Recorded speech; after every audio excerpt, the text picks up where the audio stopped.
Okay, Sony seems to be giving up on releasing its games on PC. Selling games to the widest possible audience makes a lot of sense since it basically improves the chances of recouping development costs. So there's a whole lot of PC players out there, makes sense to sell games to them. So the question is, why would Sony decide they don't want to put their games on PC anymore? First off, some context. If you haven't read it already, check out Jason Schreier's reporting on Bloomberg.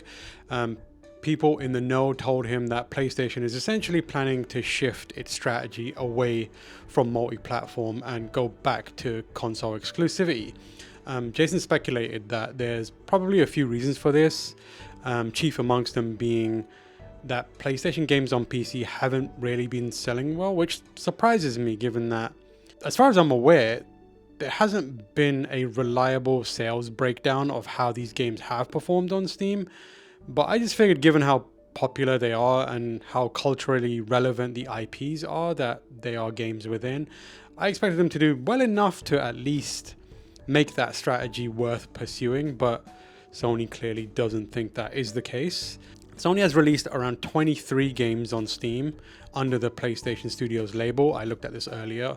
And the vast majority of them are either in major IPs or franchises. And these include God of War, Spider-Man, Uncharted, Horizon, and The Last of Us.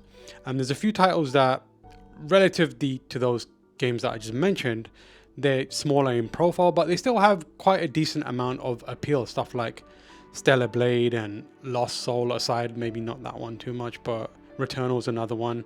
There's still a handful of games that are expected to be released on PC from PlayStation Studios, including Death Stranding 2 and Marvel Tokon. Those two already have release dates, and then beyond that, there's Horizon Hunter's Gathering, Kena, Scars of Cosmora, and For Loop, which are all expected to be released on PC, but they don't have a specific release date yet. So Sony hasn't outright said as much, but that means that if you're planning to play Insomniac's Marvel's Wolverine or Saros, you're probably gonna have to do that on a PlayStation 5. And also, if you are waiting for Ghost of Yotei to make the jump to PC, that doesn't seem likely now at all. First major concern stemming from this is the potential for studio closure. I don't want to be pessimistic, but given recent events, it kind of makes it a necessary consideration. A lot of the port work for the PC games are done by Nixxes Software. Sony acquired Nixxes Software in 2021, and at the time, I believe Herman Hulst said that they were going to be used to elevate the PlayStation Studio exclusive titles. Nixxes doesn't make original games as far as I'm aware of, so they mostly assist with ports and I think maybe in the back end help with development with certain games. When Sony originally acquired Nixxes, Herman Hulst said that it would provide high quality in-house technical development capabilities. Best case scenario, with these recent revelations, Nixxes continues to be a support studio for other projects. But if Sony's goal for making this move is to cut costs on things that don't make what Sony thinks is a valuable return, the studio that's dedicated to porting its games to PC that you no longer want to do could end up in the crosshairs. Again, I don't want to jump to the doomer outcome or jump to conclusions.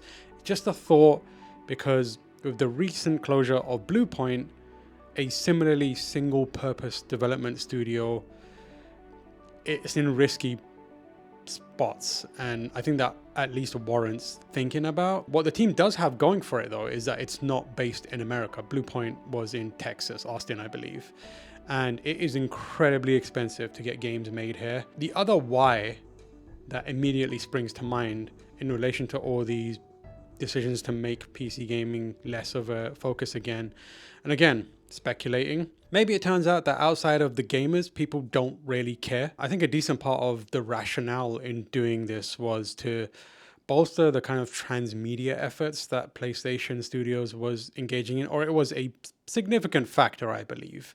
The PC release strategy kind of came around at the same time that Sony was making more concerted efforts to leverage its IPs in other mediums, or position the games that they have closer to movies or TV shows that are doing well and are relevant. For example, The Last of Us and The Last of Us Part 2 on PC was opportunely released around the same time that the TV series was kind of getting a lot of attention and popping off. And I don't think Spider-Man games really need the help of, getting attention, but I think they certainly made an effort to have Spider-Man games available around the same time that something like Into the Spider-Verse was a massive, massive cultural phenomenon, and it was in the zeitgeist. And also the character, is a focal point for the MCU. I know that from my own experience, the first thing I did after watching Spider-Verse was to fire up the game and swing about a bit as Spider-Man. And I imagine a whole bunch of other people either did the same or looked at the opportunity to do that and seriously considered it. There was the Until Dawn movie. There is a script for the Horizon movie that was reportedly written. I think that was in some court documents a little while back.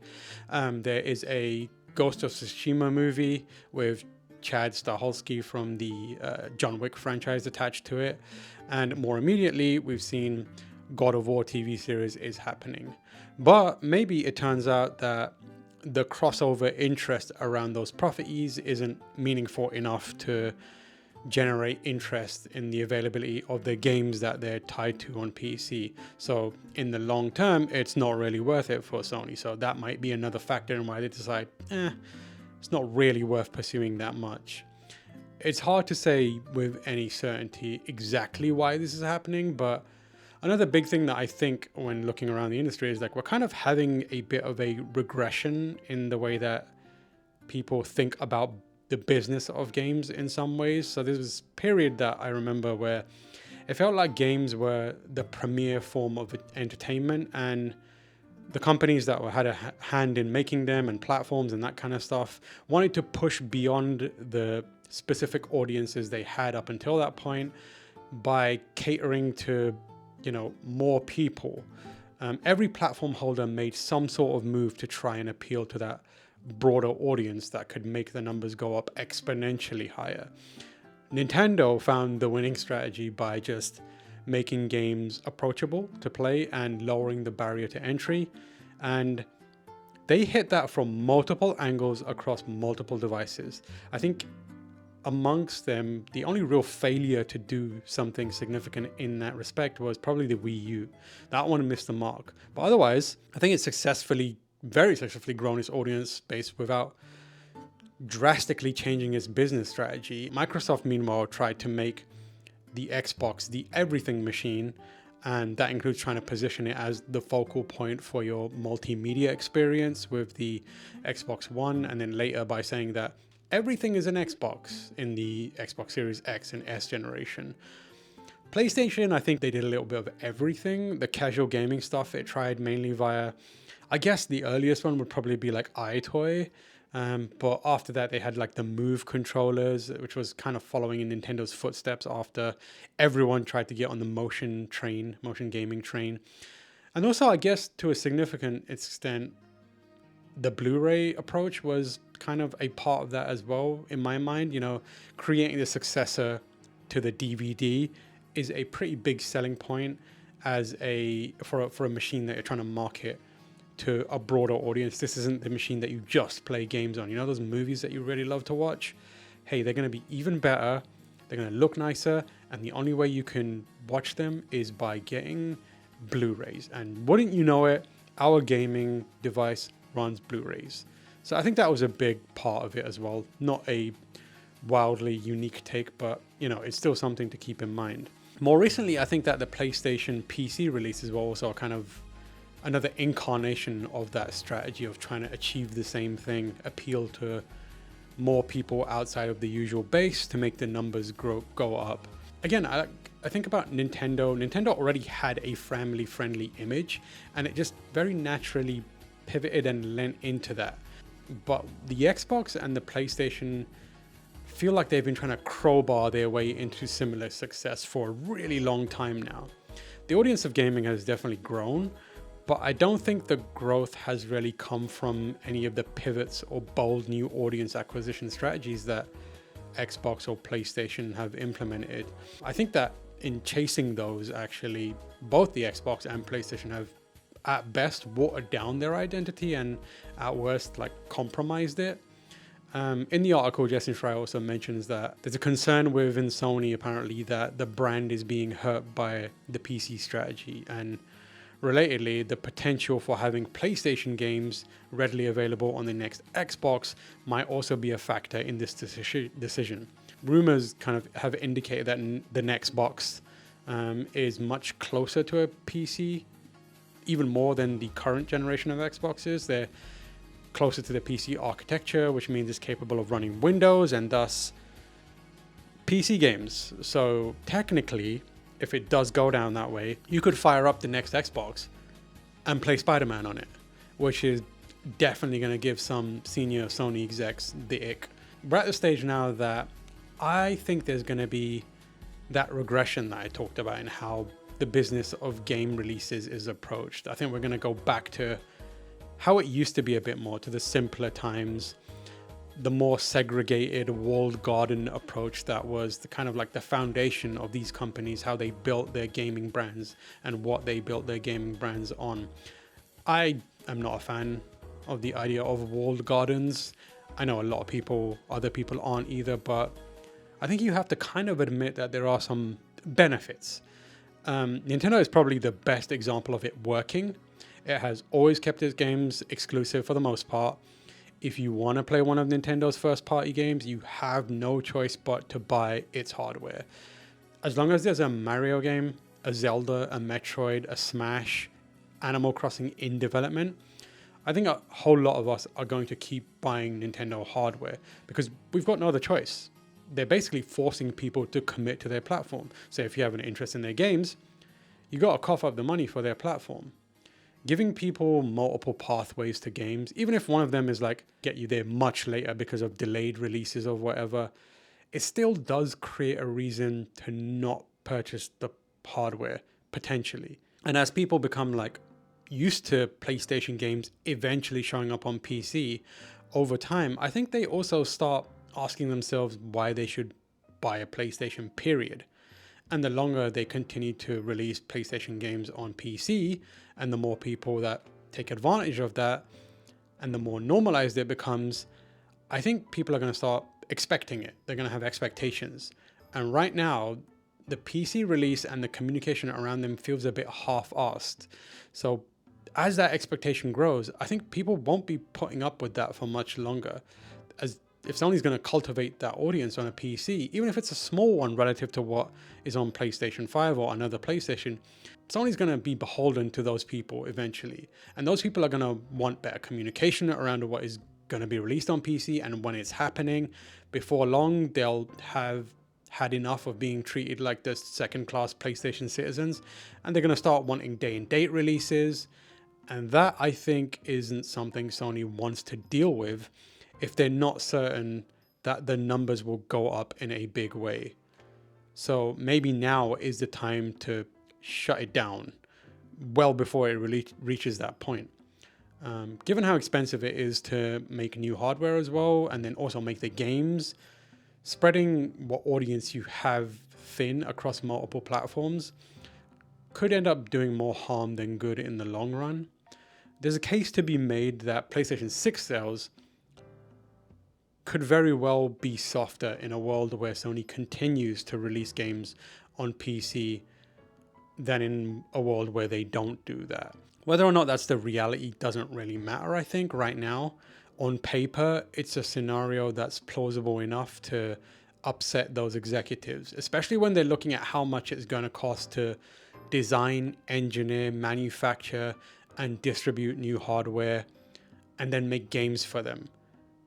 That kind of calculation is probably going to be like giving them the heebie-jeebies. Even the smallest contributor to impacting sales of that new device probably going to look horrifying to them.